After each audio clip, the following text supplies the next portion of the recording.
To further our steering demonstrations, here we have a brand new steering worm and nut set built by the Vintage Garage.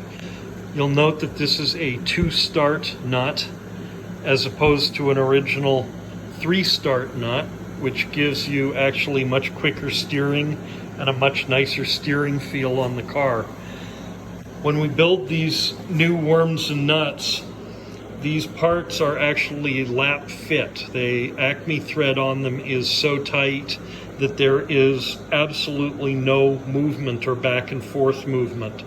This means that each nut is fitted to each worm, and then they're lapped together in hot oil and rouge in order to make a absolutely tight fit.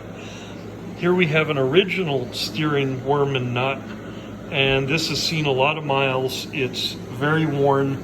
Also being a 3-start, it has a whole different steering feel to it, a lot more revolutions on the wheel, a lot more work. And here we see what we saw in the other video, which is a loose worm and nut. And you can see the amount of movement that's in there. You can also hear the sound.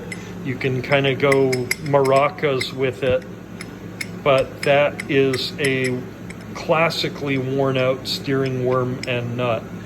Again, to compare it back, there is absolutely zero movement here when you attempt to move it back and forth, just a perfectly lapped finish between the two.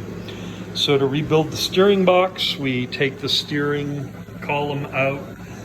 We very carefully measure this distance, and then we pin and solder the two pieces together to give us a straight and new steering column. We also have to lap in or fit what are called the cheeses, which are the pieces that fit in here and rotate, because typically the original cheeses are significantly worn out in here, and of course they carry the rocking shaft that hangs below and fits into the steering side lever. So that's a primer on Silver Ghost steering boxes and how we fix them.